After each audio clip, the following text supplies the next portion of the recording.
very quickly, what we are trying to do today is that I was contacted a few days ago from the South Asia People's Forum 2020 organizers and asked to put together a session. And the session basically is about open, just and inclusive COVID-19 recovery. What we have themed is it's in the same context of localizing the transformation in the new normal. We thought that we should focus on reimagining, reorganizing, reinvesting for sustainable recovery. All of you have seen the panel today, and I will not go through that rather than invite people. Can you all mute your mics, please, when you're not presenting? Mute your mics, please. That's a lot of disturbance. Thank you so much. The first point that I want to raise is that we have the COVID-19 has demonstrated how vulnerable humanity is against breakdowns of the prevailing social economic systems. It's not foolproof, and even now we are seeing that the COVID-19 is showing that the climate change discussion has been for decades and decades, but we are still to get a very positive, transformative response from those who are managing the current system. What the new normal calls for is it demands changes to usual behavioral patterns, and business as usual should not be possible on Earth. And the worry is that what we see is that probably the current world order is looking for survival tactics, methods till the pandemic threat lasts, and then start increasing production and consumption to compensate the lost economic growth opportunities. Now that is going to continue the disastrous path that we have had on Earth, and the new normal will not be possible. So we need to look into strategies there. What we feel is that nations must have foresight into a local to global ecosystem services driven prosperity model. The new normal would depend on a journey through an inclusive transformation, and that we need to discuss what does inclusive transformation and a journey towards that constitute. Very few things that I want to talk about. Firstly, people have started talking, those who are in the SDG processes have started talking about the impact of COVID-19 on SDGs and whether we can achieve the SDGs by 2030. Now, the problem is that what have we achieved during the past 5 years? Are we in a transformational pathway? Have we made changes to the systems on Earth? And Sri Lanka, if our experience in Sri Lanka, and we do understand that it applies to across South Asia and across the world as well, a lot in developing countries, the system is very poor. The initial political commitment has been dwindling. There's limited countries who have solid roadmaps, plans, strategies. Particularly, the missing part is the financing or the investment strategies. Countries are not putting their money into transformation. They may be putting a little bit of money here and there into SDG projects, but it makes absolutely no transformative change. So that is something we need to talk about. And how does how do we have a whole of government, whole of society approaching transformation? Now, SDGs do have different perceptions to different people, and the SDGs may not be able to achieve everything in any case. Some contradictions within the SDGs, which talks about growth in SDG 8 and so forth, are contradictory to some of the sustainability principles that we have been working on. So that we need to talk about. Very recently, we came up with this publication, Localizing the Transformation in the New Normal, a domestic resource mobilization framework for sustainable development goals in Sri Lanka. Very quickly, what I want to say here, and for the context of this discussion, is that the SDGs to be implemented in a country and for transformation to happen, the context of applying the SDGs needs to be recalibrated. You cannot implement SDGs in the current context of policies, regulations, processes that are there, and mainstream the SDGs into the way it is now. We need, if you want transformation and if you want sustainability, we will have to recalibrate. And what we have done is that we have approach this in a policy context. We have looked at policy context, localizing context, financing context, and transformation context. Now, we believe that towards recalibration, the reimagining is a huge issue. We don't see that the policy or the political entities are reimagining a new world order or new systems. And that must be brought in even through resource mobilization. Secondly, is the resource flows. And thirdly, is reinvesting in futures. Now, I will not go into details of the framework. Another day, we will be organizing a very detailed session or several sessions for you. But what we want to say at this stage is that the SDGs are mythical and myopical. If we continue to put the SDGs in little boxes, corners, and comfort zone projects, and then try to write reports and say that this is being achieved in the country. Now, what I would like to do is open the discussion to all of you. I would like to invite Ashish Kotari. Ashish is, everybody knows Ashish. I don't need to give too much of introduction. Not that he is the founder of Kalpavriksha and the leader of it, but mostly when Ashish, when we met and we continues, is on radical ecological democracy. What I would like to do is, Ashish, if you can kick off this dialogue. I have allocated 7 minutes for you and rest of the panel to follow up with you on 5 minutes. So Ashish, it's over to you now. Thanks, Uchita. Yes, I'm going to try and stick to the 7 minutes, or maybe even less, so it's more equal with the other panelists.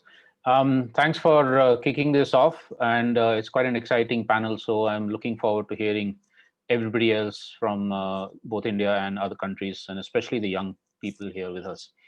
So I'm going to talk about what I call the rainbow recovery, because I think there's been a lot of discussion around the world on a Green New Deal or a green recovery, new normal, etc. And for me, I think what's very important is that we need to look at whatever kind of recovery we look at, we have to look at it holistically and not in a piecemeal way. It can't be just green, it can't be just red, etc. Three very quick stories of community resilience from India, which we've been documenting, and in the chat message, I'll put some links to the kind of documentation we've been doing. One, Dalit women farmers in Telangana and southern India in 75 villages have faced no problems during the COVID lockdown. They have complete food security, livelihood security, no COVID issues, etc. And they've done that because over the last 30 years, they have actually built up their agricultural systems for moving towards food sovereignty, not just food security, complete control over food, which means land, seeds, water, knowledge, and so on. And they're in fact contributing from a situation 30 years back when they were facing hunger and malnutrition themselves. They're contributing to the food relief efforts in the district. Second example from central India, the Adivasis, and Archana will speak more about that from her own experience, where because they have been able to gain community control, collective control over the forests in the last 8-10 years, they've been able to use the forest for sustainable harvesting, make community funds available. And so when migrant workers who were laid off work during the COVID period came back to the villages, they had no need to go to the government begging for money. They had enough resources of their own to be able to take care of people who were out of jobs. And they have actually claimed local self-governance over all the local areas, not just the forest. Third, I think the kind of civil society mobilization we saw in India for enabling a more dignified transition for migrant workers. There were millions of migrant workers who were suddenly out of jobs. They had to, in many cases, walk back few hundred kilometers back to their homes because the government made no transportation available for them for many days. But it was civil society that actually kicked in and provided enormous amounts of connections, relief, solidarity, etc. I think if you think of these three, and there are hundreds of other examples, what it shows us is the possibility of transforming our economy and politics and social relationships in a way that is much more based on solidarity, much more based on dignity, much more based on looking at the needs of the most marginalized sections of population, which is what the SDGs are supposed to be. Now, unfortunately, we've also seen in India, as elsewhere in the world, that the government and corporations have used this period as an excuse or as an opportunity to take further the old normal, which is more authoritarianism, more crackdown on civil society, more decisions being taken online for ecologically devastating projects, and with corporations, of course, much greater profits. We've seen across the world $600 billion new profits being made by a handful of billionaires, and the same goes for India's rich. So what do we need as an alternative? We, of course, need the resistance to these forms of authoritarianism and ecological devastation and so on. And that means then challenging the fundamental structures of oppression and unsustainability. We can't be superficial saying, okay, let's keep creating pollution and then sink it somewhere else, or keep creating waste and then recycle it. We have to challenge the pollution and the waste and the unsustainability and inequality at a more fundamental level. So 4 or 5 things I think that are very important. One, in any recovery plan, much more and central focus on dignified livelihoods for the hundreds of millions of people who have been badly affected by the current situation. And this means fishing, farming, craft, small scale manufacturing, pastoralism, etc., for which, in fact, that is the vast majority of the workforce in South Asia. Second, much greater emphasis on local economic self-reliance, especially for basic needs. We've seen with COVID that anything that was dependent on something 100 kilometers or 200 kilometers or 500 kilometers away collapsed. But when it was localized, when there was local food security, localized exchanges of livelihoods and so on, it was much more secure. And with climate kind of crisis coming, we will have to move towards those kind of self-reliant, localized economies against economic globalization. Third, radical democracy, which means going back to the old definition of democracy, which is not about electing leaders once in 5 years and then hoping that they will do the right things for us, but actually claiming power where we are, in our villages, in our towns, cities, in our educational institutions, wherever we are, we claim the power that's inherent in us as part of what I would call radical democracy, or in India we call swaraj. And which then also means taking back control over the local means of production, whether it's land or forests or machinery or tools or whatever. Fourth, social justice struggles. And unless we, when I talked about local self-reliance, we were challenging capitalism. When I talked about radical democracy, we're challenging statism, state domination. When we're talking about social justice issues, and of course people like Farida will speak much more on this, we're challenging patriarchy, casteism, racism, etc. And we see movements around the world which are doing that. So that has to also be very much part of this process. Fourth, ecological regeneration and bringing back a sense of how we as human beings are part of nature, not separate from nature. And that just like we respect each other or talk about human rights, we also need to talk about respect for and the rights of the rest of nature, not just humans. So the ethics of coexistence within ourselves and also with the rest of life. So basically, we're talking about worldviews that in some sense celebrate life, not celebrate money and fame and power, but celebrate life in a very fundamental way. And of course, there's a lot to learn from indigenous peoples on that, which Archana will, I'm sure, talk about. So final word, I think we need transitions or recoveries or new deals or whatever we want to call them, which combine utopian visioning and thinking with hard, on-ground, grassroots, realistic practice. And we see, in fact, that both of these are already available for us in many, many hundreds of ways around the world, as well as a pluriverse of solutions that are available, which we need to learn from to enable this kind of multiple colored, multiple hued recovery, which is why I call it a rainbow recovery and not just a Green New Deal. Thanks, Uchita. Thank you so much, Ashish. This sets the ground very well. Without any further ado, I'm not going to waste time in a lot of introductions and summing ups. Go straight to Farida Akhtar. Farida is head of Ubinic, founder. More than that, how she works across with farmers and local communities. I have met Farida in Farida's home place as well, long time ago when I had more hair as well on my head. Farida, you again. Over to you with a great focus in this discussion, bring to the women, the farmer communities and local communities that would enlighten us. Over to you, Farida. Thank you, Uchita, and also to Ashish for giving us at least some energizing us, in this COVID situation. I just want to say that, we are at present in the second wave, they are calling, and for some time we forgot that COVID is existing. We thought we will survive without taking care of anything.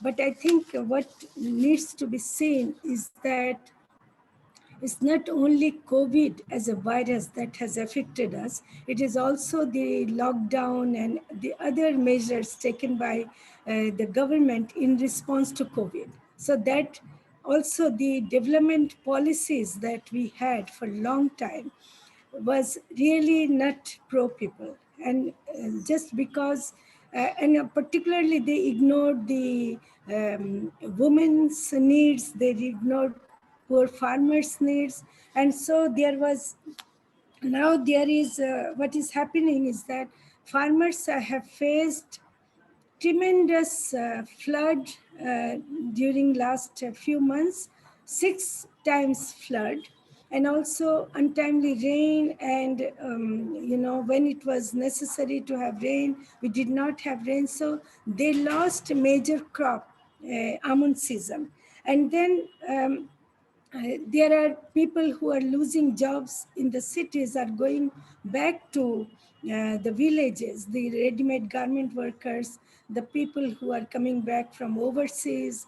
And so, and also those who had small business and jobs in cities, they are going back to the villages. So there is an additional pressure in the rural areas, and they don't have anything to do there.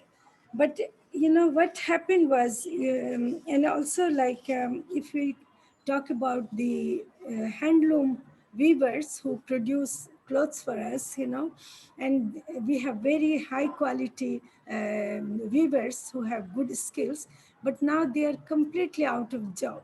So we need some kind of response to it. And one, Ashish, I can share the good stories, is that now people are responding more to food, especially in the cities, which are organic. They call it organic, as which are free from pesticides and fertilizer. So, for example, the Naya Krishi farmers' products, which are known to be free from pesticides and fertilizer, they have great demand in Dhaka city. So people are want it, So there's that high demand has increased, has encouraged the farmers to grow more of the red rice. And because now people talk about immunity, that we have to remain free from NCDs. So all these things have encouraged the farmers to grow ecological food products. And that is one good thing. And thank God that our farmers are able to produce it. Only because of the floods, they lost most of the crops, but also in some areas what they could do, farmers are able to exchange the seed among themselves. I think this is an important thing that our Naya Krishi farmers have been doing, is that they don't sell the seeds, in the market, but they exchange seeds among themselves. So even if some place finding it difficult to get the seeds, other farmers will come forward for the next season to do it. So, and the weavers, who are producing clothes, they cannot do it now very much. And actually, we are proposing to the government that, and also to the consumers in general, that they should actually now, if they want to buy any clothes, they should buy it from the local weavers and the clothes produced by our weavers. So we have to take those kind of policies that rather than imported clothes, we should be doing that. Unfortunately, as Ashish also said, that unfortunately our government's policies regarding agriculture is to mechanize, with bringing in harvester machines, because the agricultural laborers are finding it difficult to go from one place to the other because of lack of transports. So they are giving harvester machines to the farmers, and big corporations like ACI are making big business. Last year in 2019, they could only sell 4 harvesters. This year they could sell 1,000 harvesters. And so you can see that they are able to make business, and government is subsidizing those companies and giving it to the farmers. And also they are subsidizing on fertilizer and pesticides rather than supporting the ecological farmers. So we are saying that, in fact, now it is time to demand that we should stop this destructive model of industrial food production, because that is harmful for COVID. Also, we cannot deal with those kind of foods for people, and we have to reclaim ecological agriculture as the foundation of life, environment, ecology, and livelihood also. At this time, when there was the farmers lost crops, when we were talking to the farmers, and in a very sad way, they were talking about loss of crops, but another farmer started laughing and said that, you know what, we got more fish than ever before. So we are happy with the, so that means if you keep the environment free from pesticides, then you can get other source of food that was not available. So ecological agriculture means that the diversity of food, it's not maybe you lose one crop, but other crops will be able to help you, during. So fish is more available when there is flood, but maybe the crop is lost. I think the policymakers need to look at the diversity of food crops rather than monoculture. This year, we have seen the modern agriculture have failed devastatingly. They could not recover, but the farmers growing local variety, they could at least recover some the crops that they manage. So the small farming households, so they should be supported. I think that is one of the major recommendations we have, that they should be supported, and that for ecological food production. But at the same time, I also want to warn one thing, that the biotech companies are very much active, and they are now in Bangladesh, they are promoting BT brinjal, although it has failed devastatingly, but they are actually still continuing to impose on the farmers. I think this is what we have to, as South Asia, I think we should be free from GMOs, and that is not good for us at all. I think they are also trying to come up with golden rice, which is not helping. So when we talk about seeds, it is actually the woman's work. So you disempower women by taking out the seeds from seed keeping work from her. So if you talk about GMOs, actually it is against women. If you talk about hybrid and the chemicals, these are against women. And this has also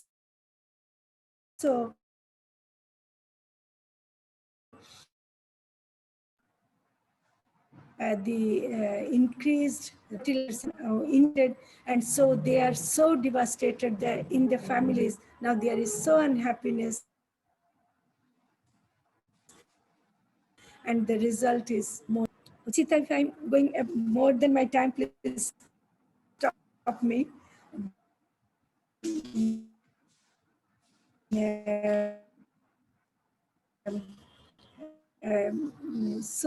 By ecological farming, and also the small producers, all these are so much connected to the communities, which are actually women centered as well. I think we don't need to talk about women separately, but if we do all these things, we are actually talking about empowerment of women, equal justice for women, and health of of the people that we need to have now. Thank you.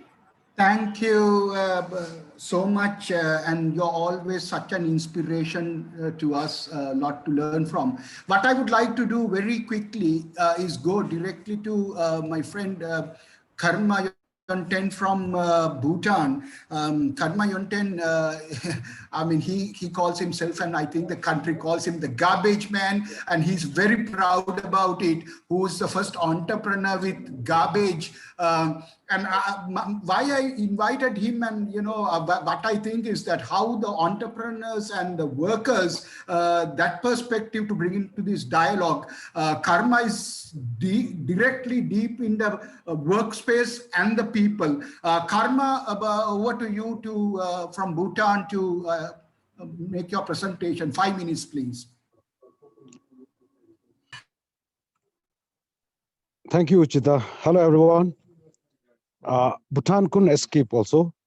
Our economy, including the world, we were paralyzed, but the hindsight is it gives an opportunity to rethink and adapt to such forces with innovation and technology for now, at least in Bhutan's case.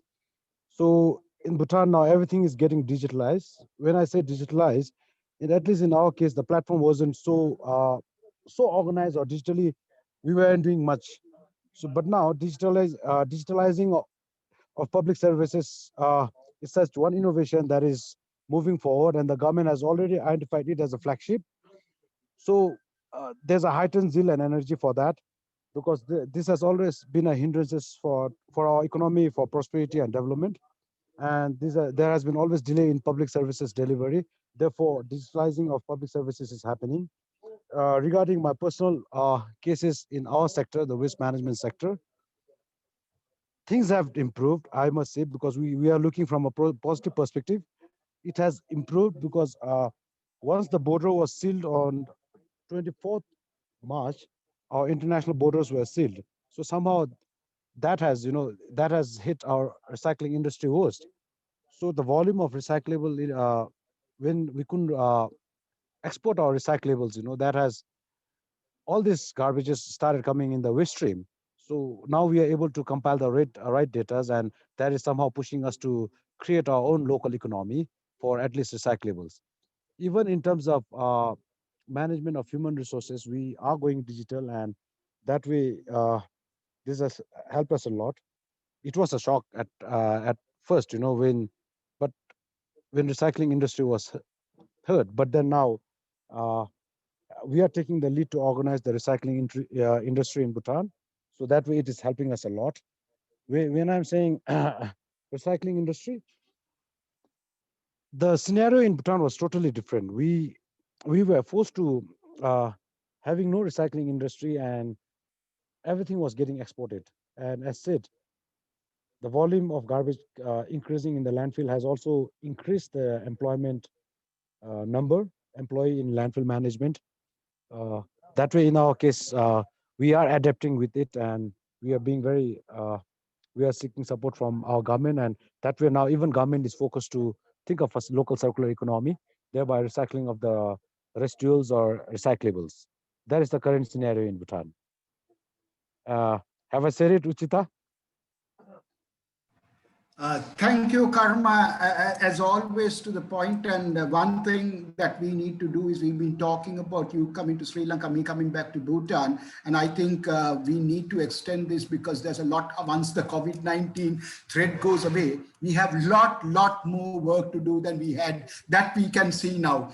Now, what I would like to do is, I want to thank Ashish for this as well, bringing young people, and I've been trying this as well across. And Ashish has introduced two young people from India. I have brought in another. I would like to go to that segment where the three young delegates on this panel would initially give their thoughts, 5 minutes equally as well to them. I would like to first invite Archana Soring. I hope I pronounced correctly. Now, Archana has two introductions when I see. Archana is from indigenous community. So we would be very interested in hearing from indigenous community perspective as well as indigenous youth. Secondly is that Archana is on the youth advisor, UN youth advisory group on climate change, one of the 7 or 8 people from the world. Archana, I would like to hear first from you, from the youth perspective. It's up to you. You can go as far as you want to take this in as an equal in any forum that we are with. Over to you, Archana. You have 5 minutes as well. Thank you so much, Uchita and Ashish ji, for giving me this opportunity. So, Johar, everyone.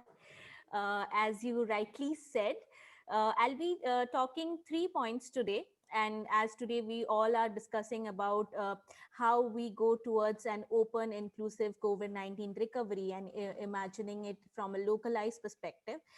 So, when we talk about COVID-19 recovery, uh, as some of the parts were also highlighted by Ashish ji. One of my observation, which was in our area where I come from, is Odisha and all the central part of the India, the indigenous communities leading here, the communities whose rights were recognized over the land and forest were very much resilient in terms of COVID-19. They did have problem in terms of selling of their minor forest produce because it coincided, the lockdown here in India coincided with their season of collection procurement of the minor forest produce. So definitely it affected the source of income. But when it comes in terms of the food security and safety in terms of the livelihood which they get from the forest was pretty much in a very good position, because whether it is medicinals, herbs which they got from forest, or whether it is the food which they got from forest protected them. And I also came across a statement by one of our MFP minor forest produce cooperative leader. She told me that we are very much deeply saddened to see our community members who had gone to the city for some reasons in order to earn their livelihood are now in are suffering because of COVID-19 lockdown, where they're struggling for food and shelter. But we here in the forest, in the rural areas, are pretty much protected because the forest has protected us, provided us shelter and food. And I feel this particular statement made by the women leader, indigenous women leader, is very powerful, which symbolizes two things: their relationship with nature, how they have been protecting nature over the years, and how because of their protection of forest over the years, now when the entire world is going through a global pandemic, how the forest has protected them, provided them food and shelter. So taking this ahead, when we all are talking about the recovery measures and how we should go ahead, I think the first and important aspect which is very important today is that recognition and respect of the rights of the indigenous and the local communities over the land and forest. Today, if we are talking about sustainable development goal, until and unless the rights are recognized over the land and forest, we cannot have food security, we cannot have food sovereignty, we cannot fulfill our SDGs goals. SDGs goals of no poverty, no hunger cannot be fulfilled until the rights are recognized. So I think I completely agree with Ashish ji, as he said that we cannot see the COVID-19 recovery in bits and parcels, in categorized things. It has to be taken into a holistic aspect, and that is why the first and the priority would be that effort needs to be done by the decision makers in terms of implementation of the rights of the indigenous and local communities. And for that matter, in India we have Forest Rights Acts which has come up in 2006, but if we see today 2020, there has been very poor implementation of that. So even though we have enabling policies, there needs to be an implementation and adequate and strong robust implementation of these policies.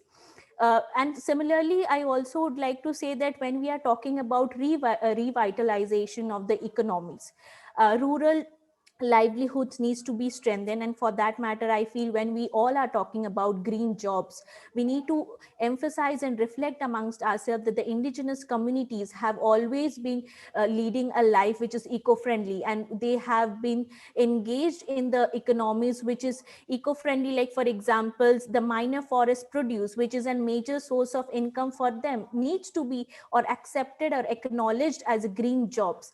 And though we have minimum support price by the Ministry of Tribal Affairs in India, but still it is not being implemented. So all the enabling policies which are there in terms of the rural forest-based livelihood needs to be strengthened. And the second thing which I would like to emphasize is that it is very important when we are talking about COVID-19 recovery, because sustainable COVID-19 recovery will come only when we have a holistic and sustainable conservation efforts. And for that matter, I would like to highlight that even in India, when we were in pandemic, there were laws and policies which attempted in terms of eviction of the indigenous and local communities from their area, from their lands during the COVID-19 pandemic. And so I feel these instances and these challenges which the indigenous communities have been facing since COVID-19 pandemic also continued during the COVID-19 pandemic. So the atrocities, the challenges and problems have doubled in the COVID-19 pandemic, which needs to be taken into consideration when we are moving ahead. And those contradictory policies which we have in terms of green recoveries, when we are talking about, there has been laws which also propagates afforestations and creating of artificial forest. The creation of artificial forest is not only problematic for the ecosystem, but also very much as a threat for the indigenous and local community, which needs serious advocacy and research, highlighting how it has serious impacts, and it cannot be propagated or promoted in the name of green jobs. And the third thing which I would like to highlight is that when we are talking about youth, and when we are talking about the sustainable recovery of COVID-19, the one of the major problem which youth currently is facing is unemployment. Another major issues which the youth have been facing is in terms of the security, in terms of their education. And the third is also about their climate changes impacts which it has. So I feel that it is very important that when we are talking about sustainable recovery efforts, whether it is job employment, whether it is about health, whether about it is climate, or whether it is education, all the policies needs to be taking adequate representation of the youth. And not only the policies, when it is implementation, you are expecting the youth to support you or encourage you in the implementation. Rather, there has to be adequate representation both in the drafting level and in the representation level and also implementation level. That this opens at the times when the voices of the youth have been curved down, the policy makers and the decision maker safer space for the youth wherein they can put forward the youth perspective. If you want youth to be part of your policy makings, if you want youth to lead the future or save the planet or save, you have to enable secure way of. I would also like to emphasize towards the end that climate education is very important. And for that matter, the youth activism and the youth have been playing an important role in terms of COVID-19 recovery efforts, in terms of the climate action. What is more important is that how climate education needs to reach out not only to the youth, but also to the children, because the children are also have started talking about climate change and sustainable COVID-19 recovery efforts. We all are aware about it. All we need is your help, your support, and more decision making powers to the youth. Thank you, everyone. Thank you, Archana. Very inspiring, and again, thankful to Ashish for the introduction. I would like to now introduce another young person, Avishka Sanganayaka from Sri Lanka. She's a researcher plus an activist as well in the ecological and sustainable development, sustainability field. Avishka Avishka, over to you. You have 5 minutes as well. Please be mindful of the time. Avishka? Yes, thank you, Uchita. Hi everyone, I'm Avishka Sendanayaka. So I'm an youth activist as well in Sri Lanka. I also work in the development sector. So through my experience, it is pretty apparent that Sri Lanka has not prioritized sustainable development agenda at any of the three main levels, at the government level, at the private sector level, and even at the local level. But this is not to say that there have been attempts. So for example, at the private sector level, you see many of the big companies actually aligning their CSR activities with the SDGs. But this does not mean that you can achieve the SDGs by just aligning it according to the CSR activities. But there have been projects implemented by United Nations Development Program in Sri Lanka as well, which have attempted to bring the SDGs to the school level in Sri Lanka across the country in different provinces. But even that program focused on introducing only certain goals in certain areas. The problem with this is we all understand that these 17 goals cannot be achieved individually. They have to be achieved together. So by even introducing it in different, just picking individual SDGs and implementing them across the country does not work either. But in Sri Lanka, youth activism mostly works at the ground level. And what we try to do is we try to spread awareness on most of the environmental and social issues that are happening across the country. And we kind of focus on just spreading awareness on like even the importance of protecting our environment, both marine and terrestrial. We also engage in a bit of advocacy as well. But on a broader scale, sustainable development has not necessarily been integrated into all tiers of education in Sri Lanka, in our education system. But we have seen in the recent years, there has been attempts to integrate it into our university level education, so higher education level, and but it still has not reached the primary and secondary education tiers. And but climate change education has actually been integrated into all three tiers, but at different capacities. But I think that is still a gap in Sri Lanka, and that is a gap that I think we need to address in the future at the policy level. Since I work mostly in the environmental spheres, I'm more comfortable in stating the following things. So I can safely say that Sri Lanka Sri Lanka being a biodiversity hotspot, with both, with having high ecological value for both our terrestrial and marine environment, we have not understood the importance of these ecosystems in Sri Lanka. Specifically so we had a second wave in Sri Lanka, and we went on another lockdown or a quarantine curfew.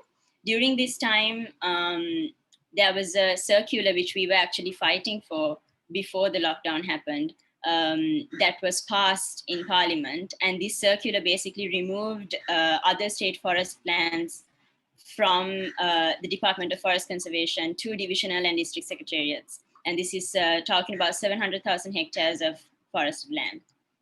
And now, by removing it from this department and giving it to divisional and district secretariats, which it means that these lands could now be used for any purposes, from agriculture to development.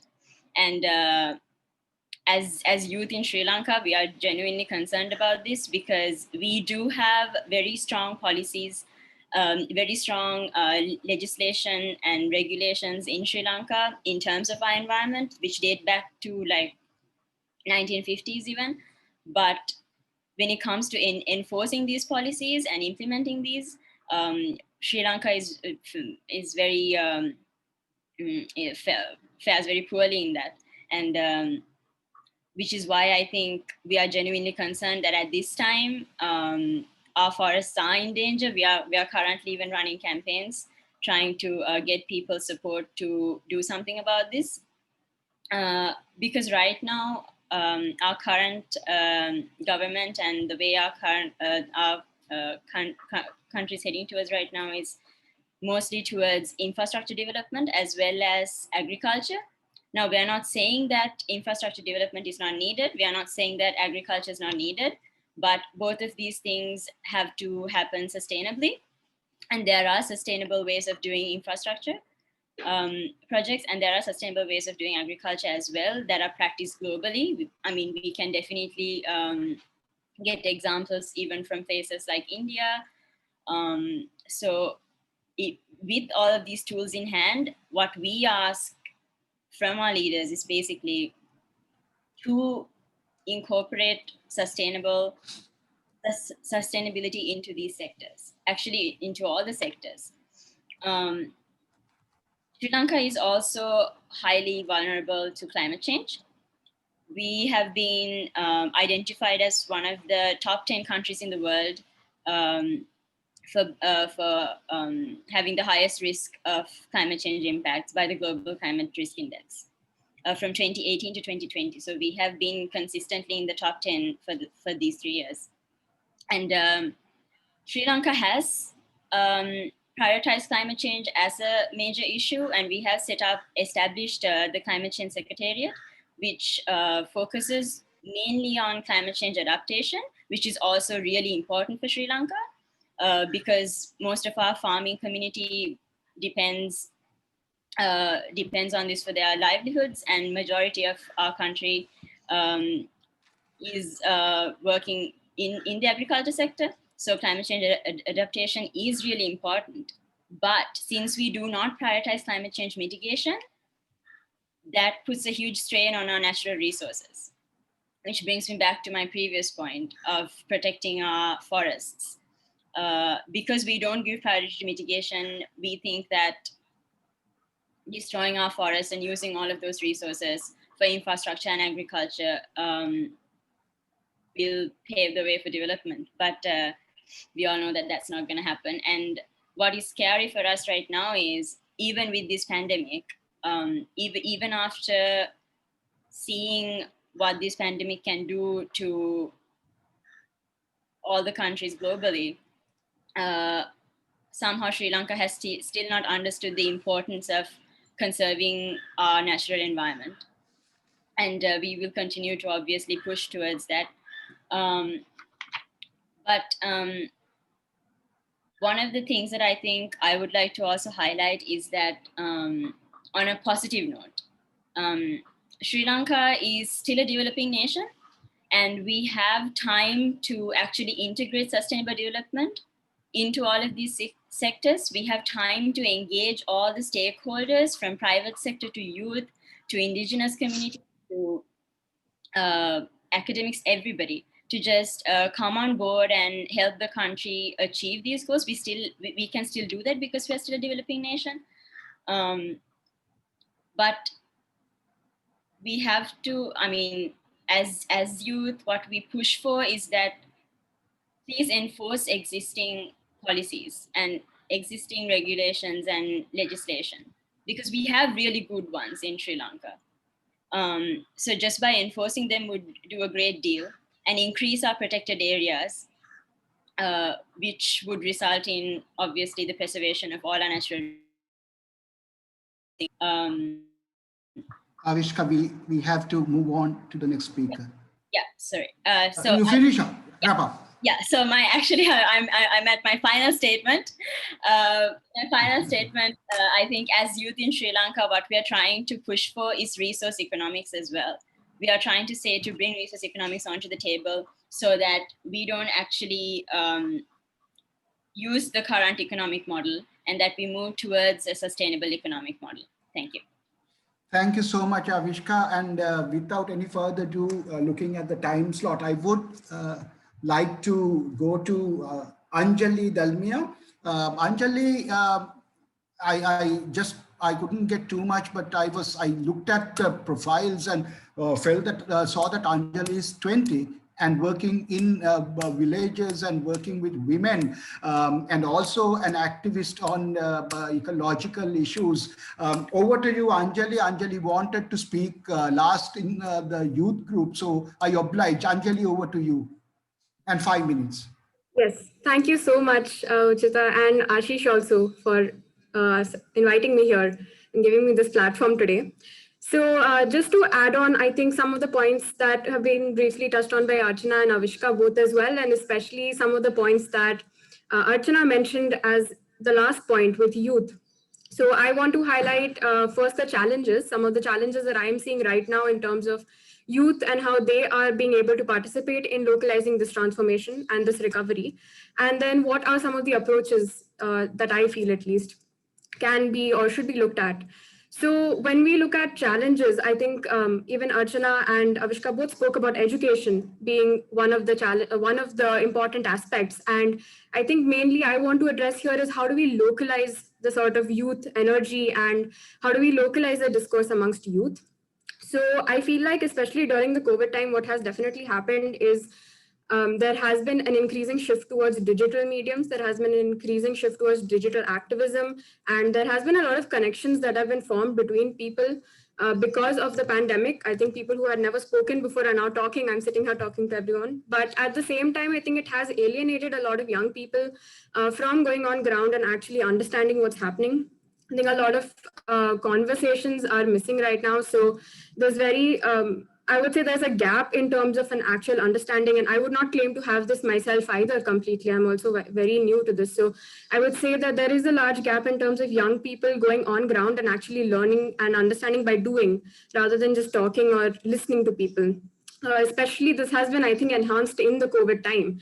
So that is one aspect of it. And also I feel that there is and there has been for a while this sort of glamour that has been associated with the Western way of life. And I think that still impacts a lot of young people right now. So when we talk, even when we look at SDGs and addressing the SDGs, there's a lot of shift towards the young people still talking from the perspective of the Western development models and the Western growth models. And I think that is definitely an issue when we talk about localized reform and localized transformation, because it's not going to work in terms of, at least from in our Indian context, it has to be a very different model. And we really need to be working with local communities in order to actually change or transform the current structures that we have. So this sort of glamour that is there, and it's propagated through our education systems, through advertisements, through, again, social media and digital platforms, which a lot of us are spending a very high amount of time on right now during the COVID period.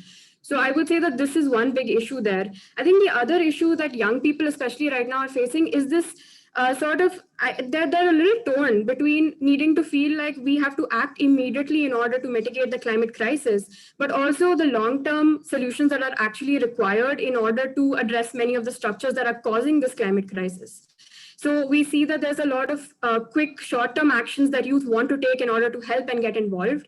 But there is then less time actually to sit and understand and address the long-term issues that maybe take 10 years, 20 years.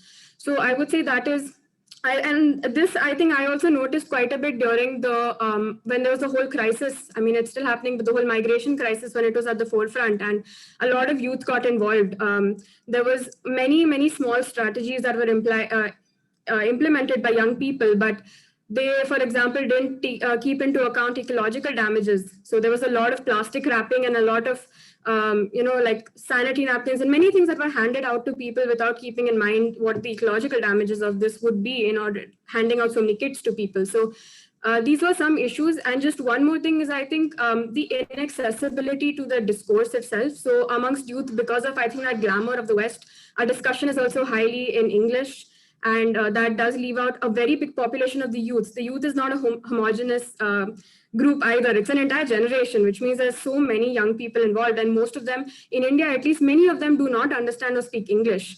So they get left out of this conversation, or they're not taken as seriously also many times. I think that is a big issue. So when, and just to add, Archana also mentioned the idea of a free space to dissent and protest and raise our voices as well. I think that has been a big issue post-COVID, especially. There's been a lot of curbing on what we are saying and our opinions and dissent. But I think when we look at approaches to this, one definitely I would say is a start from education itself. And like mentioned earlier, both child and youth. I think we need to also look at our economic education in our schools and our colleges, especially. Economics is still taught in a very orthodox manner. There isn't any heterodox economic education yet that's being implemented. But at the same time, it's even our environmental literacy in schools. It's still very much within the four walls. It's very much just in the textbook and seen as just an sort of like trees, water, and that's about it. There's very little space given to indigenous and to caste issues, to class issues, so many other issues that are there, and they're being cut out, in fact, from the syllabus. So I think that is definitely one. The other, I would say, is also more of an interaction with local communities and our local policymakers. So, for example, the different municipalities that are there in each of our cities, I don't know how many young people actually go and involve, like that's at a very local level. So, for example, there is a municipality in Pune as well, but how many young people in Pune may have gone and actually interacted and understood what policies are being implemented by our local municipality here, and how are they translating into different everyday structures in the society and how things are happening. So I think that would be another part of it. Also, local politics. I was very inspired because a friend of mine joined the youth wing and actually helped start it in Bangalore of a party which works only in Bangalore. And I really liked the idea of this. So young people actually getting involved in very localized politics, that doesn't mean actually going and rallying or something, but I think just understanding that everything is political, even at the local level. So I would say that is one more approach. Language, again, I think there needs to be a stronger emphasis that local languages are equally important as English and should be given equal weightage. So both in schools, but also in everyday conversations in social media, because social media is a huge communication channel. I think even on social media, there's no reason for social media to be limited to English. It should be in different languages to help the communication. And just to end, I would say that just two more things, which is one, interacting more with local communities and actually getting involved in, let's say, understanding who really is an expert. Even I'm here today talking, and I am not an expert on this topic, but understanding there are people who are experts on this topic who I would want to learn from as a young person, and always keep learning from them. So I think that would be one very important thing on who is an expert.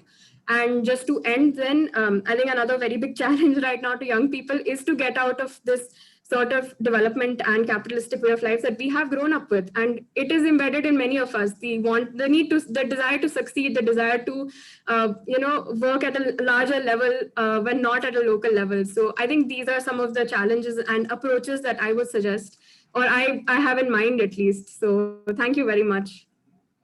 Absolutely inspired, Anjali. And just before now, this segment will follow by the more policy segment that we are looking at now. Before I come to the next speaker, I had asked Avishka to take notes and make a presentation at the closing ceremony, which has given 3 minutes for this session. I would request the three young persons, experts on this panel, Archana, Anjali, and Avishka, to have a chat and use the 3 minutes between yourselves. You all can decide how you are going to present, what you are going to present in the final. It's not going to be me. So the 3 young people will say exactly what you all want in the closing ceremony of this. So you all have a chat afterwards. We are not going to even ask what is it going to be. Now, going to the next. When looking at this agenda, we were looking at first of all, giving a hearing from all the countries, all the activists, those who are closer to people. Now, but that I would like to invite Abid, Dr. Abid Suleri. Now, Abid is the Executive Director of Sustainable Development Policy Institute in Pakistan. And I know for a fact that he does a lot of work related to social policy. Abid, would you take that turn? And you're most free to do, but can you use your 5 minutes to look at what the others said and also come from Pakistan and tell us how does the social policy in this process is handled and must be handled. Over to you, Abid. Thank you. Am I audible? Thanks. First of all, let me take this opportunity to get educated, especially from the youngsters, the very inspiring speeches from them. giving their practical and very doable ideas. Now, let me come to Pakistan. And first, I would look at some of the challenges. Then I look at the government responses and what needs to be transformed in the new system in next 5 minutes. When we look at the challenges, and of course, even before COVID, life was not easy for a larger segment in Pakistan. 22 million children, those were out of school. Almost 20% of our children, those are malnourished. Around 40% people, they don't have access to safe water for sanitation and for drinking. And digital divide that persists. So this is like all other South Asian countries, we have this gap between have and have not that is increasing consistently. Now comes COVID, and I think one of the things that worked for us, it was Prime Minister's insistence of not going for a complete lockdown. It was when it was a choice between lives and livelihoods, he was quite adamant to maintain a balance, and especially maintain a balance for micro small enterprises. So we never had the type of lockdown that in many other countries in the region they had, and that somehow helped the small income earners to keep the economy momentum going. Similarly, the social protection program, we have this Benazir income support program. So under this social protection program, the one-time cash grant, apart from the regular income that was being paid in Pak rupees, 12,000 rupee per women added household. It was given to more than 15 million households in Pakistan. So it was again something that helped in social protection. In education, it was online education, which is, and right now while we are discussing this discussion here, all the education ministers in the provinces and the federal government, they have again decided to go for online education in primary and secondary schools. So looking at it, perhaps the glass is half full, but let me now come to the half empty glass. And that half empty glass is actually based on this inequality in society. So while there was 22 million children out of school, this COVID saw another 44 million children which have to adapt for online education. And the digital bandwidth is not equal in all of the country. And all the students, they don't have those smart devices and smartphones so that they can get benefit of digital literacy or online education. So maybe the children based in Islamabad or Lahore and Karachi or other big cities, so while they can get used to this online education, even in colleges and universities, areas where we don't have 4G, or areas where children, they don't have the smart devices, of course, they are on the losing edge. Similarly, when it comes to health, and again, Pakistan, when I compare it with the other regional indicators, it's quite assuring that the number of new total cases, number of new cases, and number of casualties, they are quite limited compared to our demographic features. But one thing that is there, that while for health we do have improved our infrastructure, the service providers, and I'm not only talking of specialist doctors, I'm also talking of paramedicals. There is a shortage of paramedicals right now who can take care of patients in this COVID emergencies, the trained paramedics. State Bank was quite proactive. They offered the loans to the industry so that they don't lay off their workers. They also suspended the payment of the capitals only the interest rate had to be paid. They came up with very flexible loans, but medium enterprises could avail it. Small and small enterprises, because they are informal in nature, they don't have any collateral, they are not registered anywhere, they don't have any documents to provide to prove that they exist. And if they don't exist, none of the financial institute would be helping them. So for the second wave, which has started in Pakistan now, as you may be aware that in from 1st of September to October, 2 months, we had very minimum cases, and in November, this again started increasing. Today, the number of new cases is 2,600 new cases. Number of death toll has again in double digit.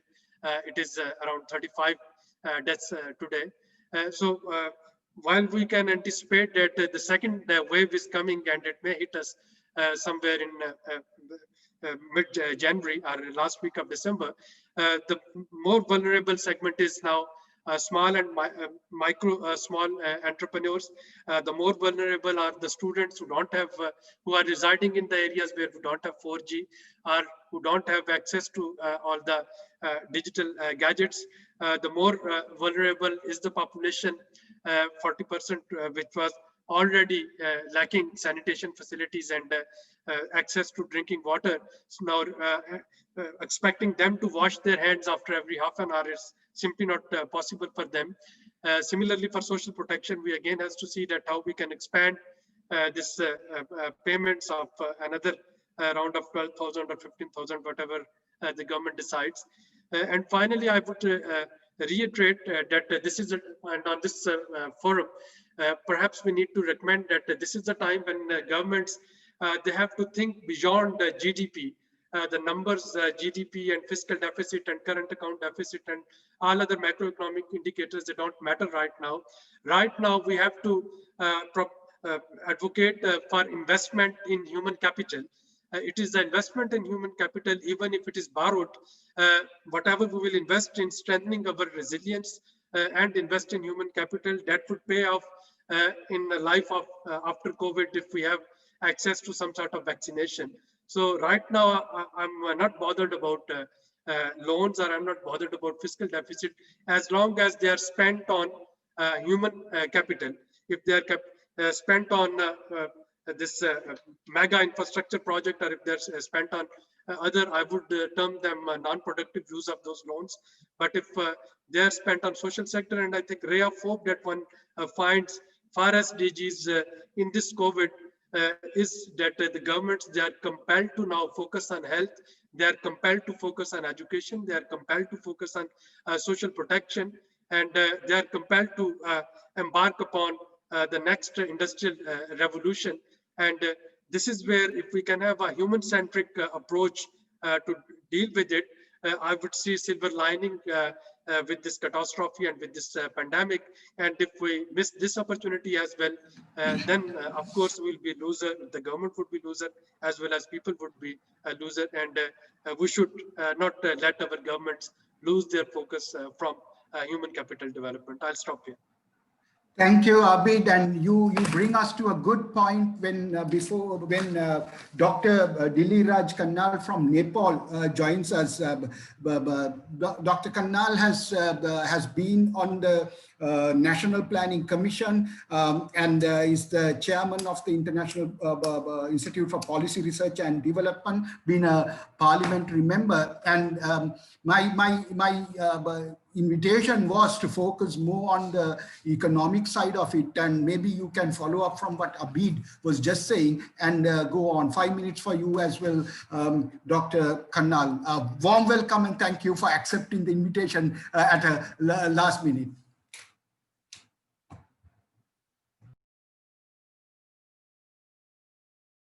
Over to you. You can on your mic. You're muted. Your mic is muted. That is why I am trying. Thank you, Uchita, for inviting me to share some of my views on the theme that you have said. Given the time constraint, what I will directly go to three, interlinked issues that you have proposed to speak or discuss. That is the challenges, the approach, and the process of in terms of local as well as national economic policies, and in terms how that has helped revival and then leading to contributing to the SDGs. What I see that as from Pakistan, our friend has rightly discussed in the context of Pakistan.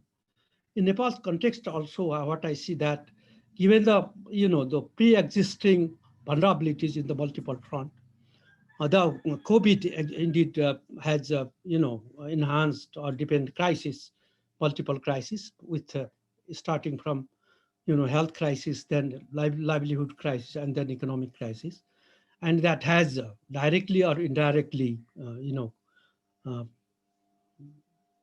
made very detrimental impact on, road to, SDGs. Indeed, Nepal had made, good progresses in number of fields, especially so in the social sectors.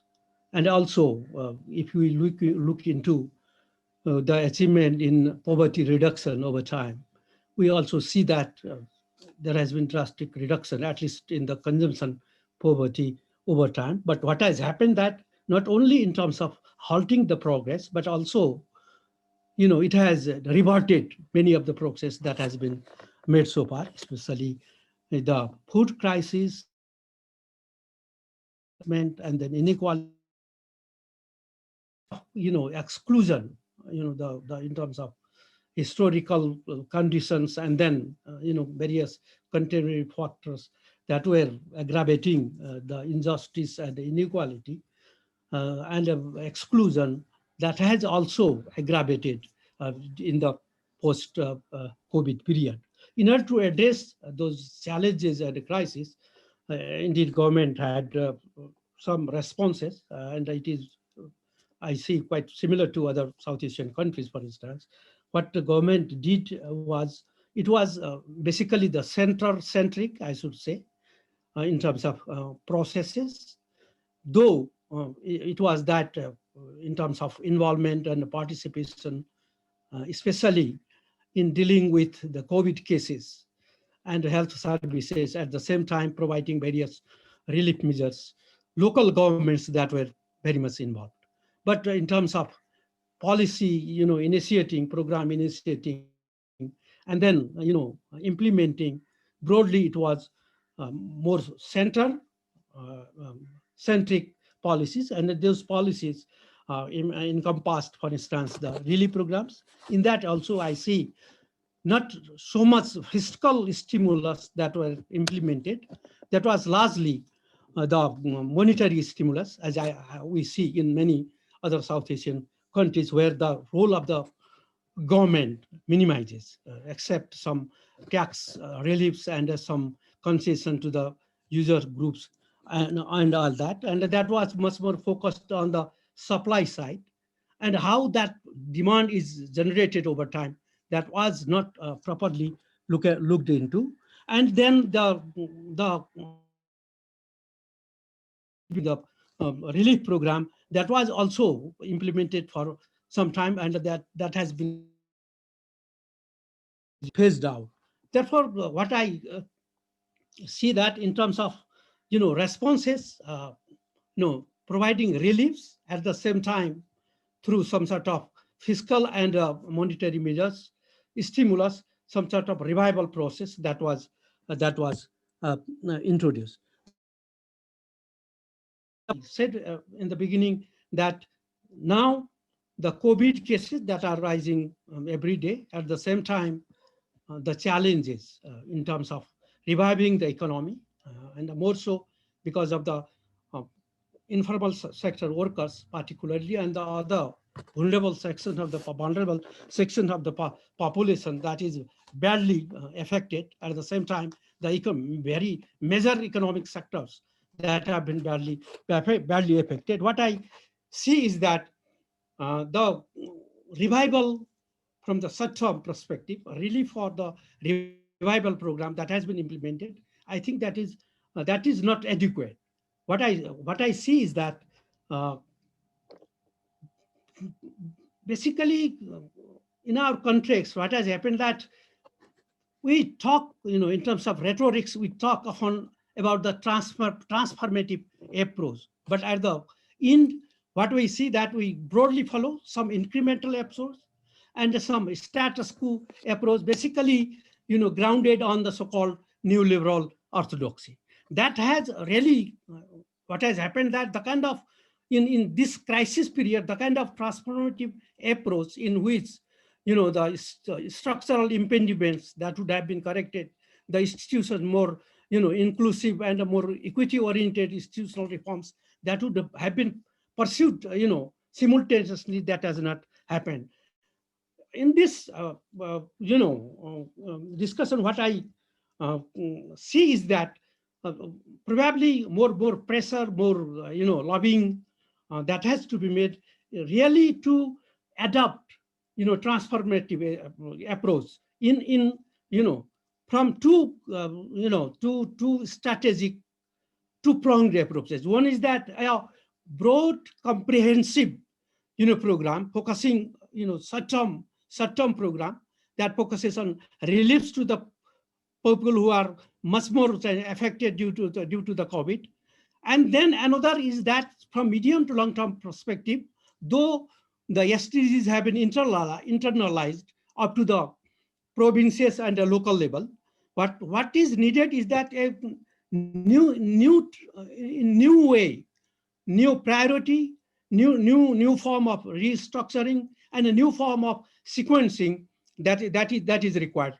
And then that simply means that first, more comprehensive immediate program for the reliefs, especially that helps to revive the economy, at the same time enhances or the resilience capacity, so that most vulnerable people that are addressed, especially the food problem, the unemployment problem, and the health problem, that is addressed. And then from medium to long-term perspective, what I think is that the time has come to pursue, to follow more transformative approach, through which the kind of power relations that are changed over time, the labor and then capital relations, the state and the people's relations, the market and the people's relations, the center and then the province and the local level relations, that sort of to new transformative approach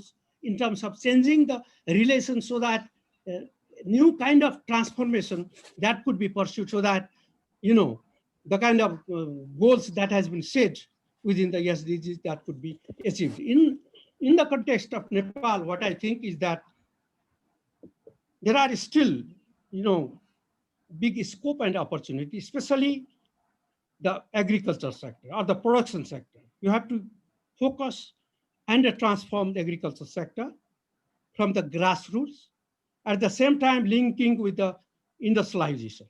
The revival of the industrialization that has to be focused within the transformative approach of economic policies, which should be much more transparent, at the same time coherent. And then that has to be linked with the infrastructure development, and that has to be linked with the in the Nepalese context, the kind of vulnerability, especially not only in terms of exclusion, deprivation that we see, and the higher level of unemployment that we see. In Nepal's context, the vulnerability is enhancing through disaster, at the same time the kind of climatic problem that has aggravated over time. That has to be taken as a part of overall transformative agenda. And then yes. Dr. Khanal, we have two more speakers and we have run out of time. I'm getting signals from the organizers. If you can close down, yeah.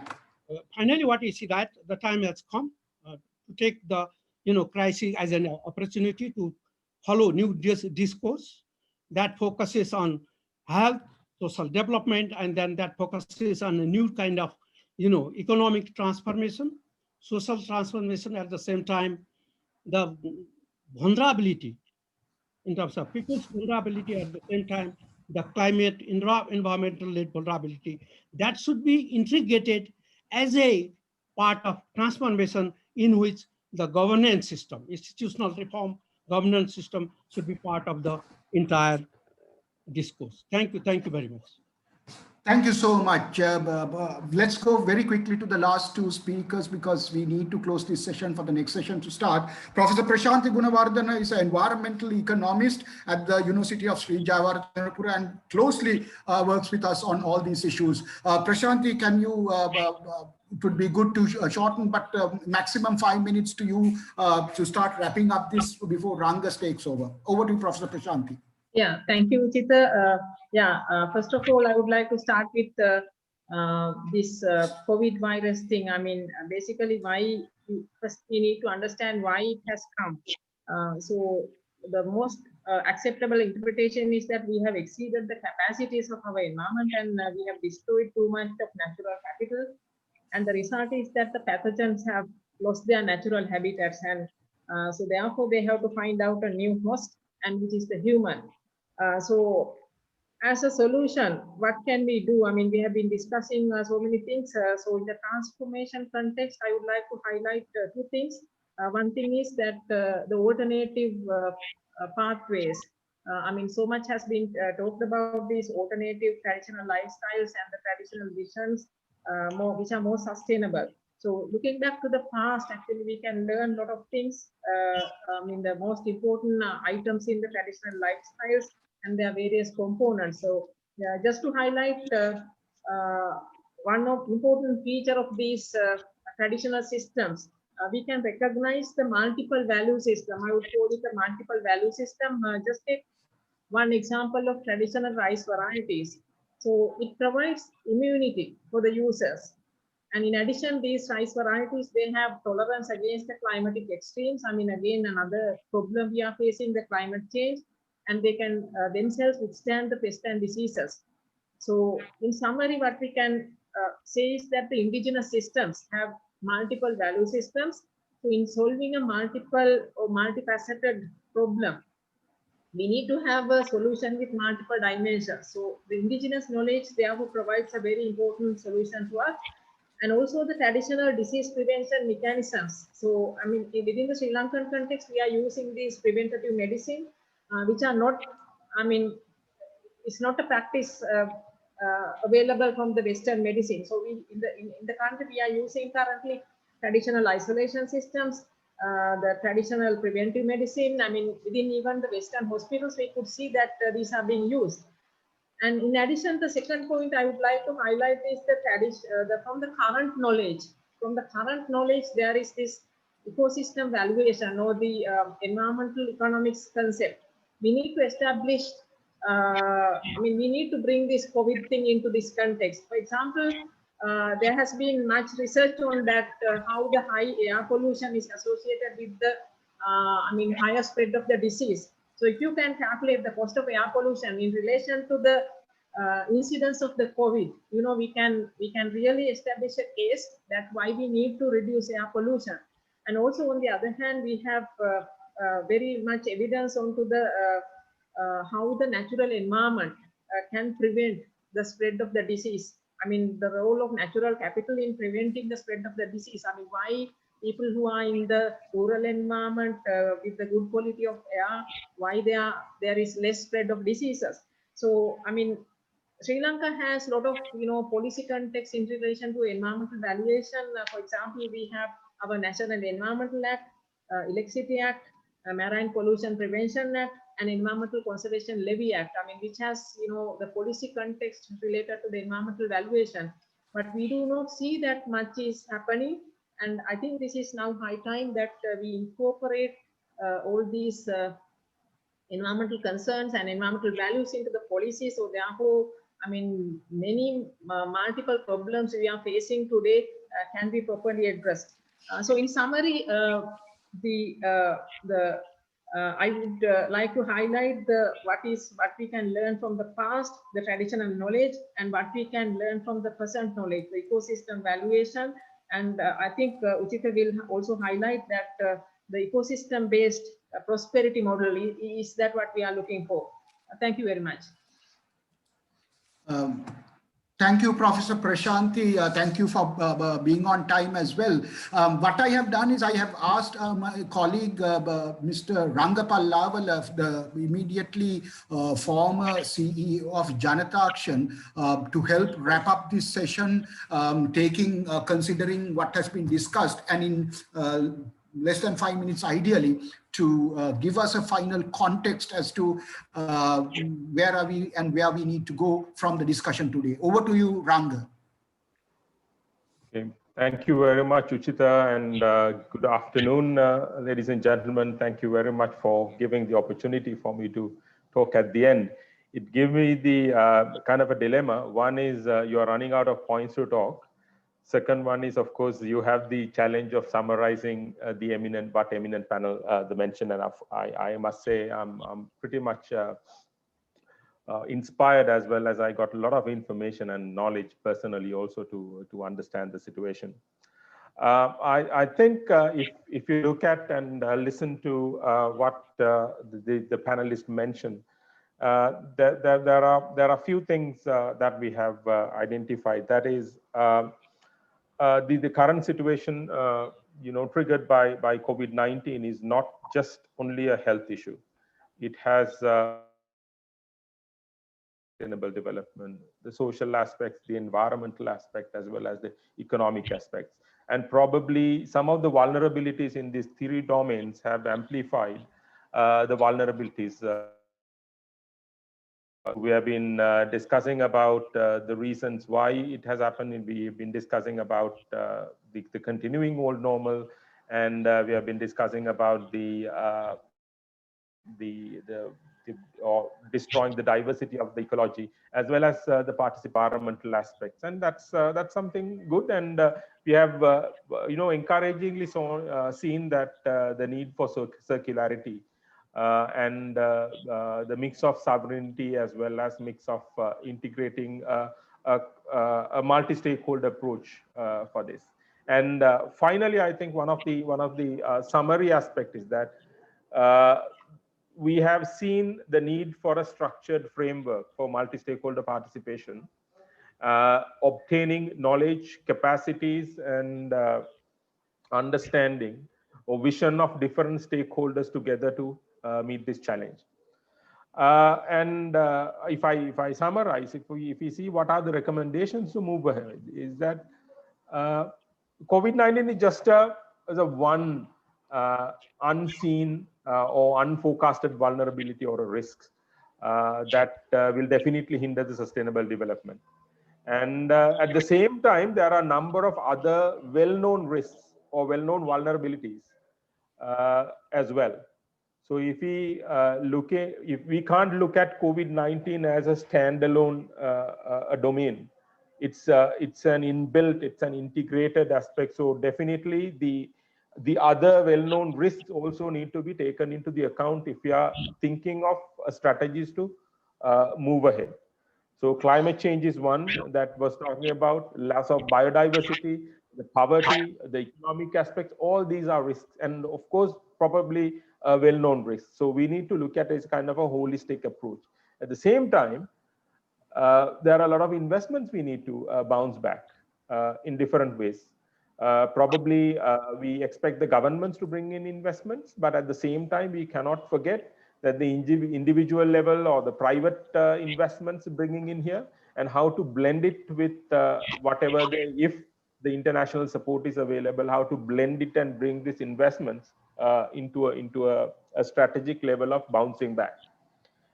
But again, I would like to highlight, since COVID-19 is not just a one silo, it is integrated with so many other problems. So definitely the COVID-19, we can't have investments only to patch up COVID-19 impacts. We need to bring investments towards sustainable development. We need to have a broader framework to address all the known risks and probably the amplifiers of vulnerabilities and how to address this. And for that, we need to have an integrated framework to address this issue. So it's not a one single approach. Well, of course, the finances also coming in, and definitely we need to mobilize resources towards this. And for that resource mobilization also, we need to have an integrated framework. So I think that's all about what we wanted to highlight. We have done this study. Of course, Uchita was the lead author of this, the book, and Professor Prashanti and Avishka and several other contributed to this, the marvelous piece of research work, where we have tried to come up with a framework how to mobilize resources towards sustainable development goals. I think it's not only sustainable development goals, I think it's very valid for us to bounce back better with this COVID-19 pandemic situation as well. So we have done it for Sri Lanka. I think we have the capacity, and probably it has a lot of commonalities where we can share it with the other South Asian and the Asian countries, probably to the other countries as well. I will stop there. Again, I want to summarize it that we need an integrated approach to address this. It's not only COVID-19, it's an integrated, multiple risks have come together and created this impact. So we need an integrated approach, an integrated framework, and the resources are important. So definitely we need to have an integrated framework to mobilize resources towards this. Thank you very much, Uchita and everybody. Thank you, Ranga. And just to, before closing, I must tell that when we joined this, there were more than... Can somebody let me speak? Somebody speaking over. Can you mute, please? Somebody speaking over. I will also speak. I'm sorry, but one thing that we are going to do is, we knew we are going to run out of time. 1.5 hours, 90 minutes is not enough. But there were over 40 people in this group. I'm sorry I couldn't open it up. There are 28 remaining now. We will be following up this short discussion, this short session, with a larger planned event into the future in the same. We want to bring in the resource persons and other persons and their institutions into a collaboration, not just for a dialogue, to initiate a dialogue going forward into making this process a more partnership-based process across the region. That is the message that I want to give. We will be contacting, firstly, all the resource persons on this panel, secondly, the partners of the forum, and then we will be bringing in other partners to extend this process from the framework we have done in Sri Lanka and onwards. Second thing, a message, Avishka, Anjali, and Archana, if the three of you will be supported by Sudarsha and Samantha, who have been taking notes as well, please have your own conference immediately after these. Please make notes for 3 minutes as invited by the organizers for the closing session. The three of you can even have a minute each. It's up to you. The democracy is yours. You're the future. Please decide, please do it. And also, each of you, your key points, please email to me. A report will be also prepared for the organizers after the session. So finally, I'm going to extend my invitation to all of you and your networks to come into a larger discussion and a discoursing of the process into the future. We will talk with you with greater time going forward and having a larger conference on this. So thank you so much to all the resource persons, panelists today. For some who I have known for decades and a lifetime, for those new friends who I'm going to take into the new decades as well, very, very closely, very intimately. And my apologies to those who have been still hanging on. And I thank all the organizers, including Dayaji, Ajayji, all of them for providing this opportunity. Thank you so much.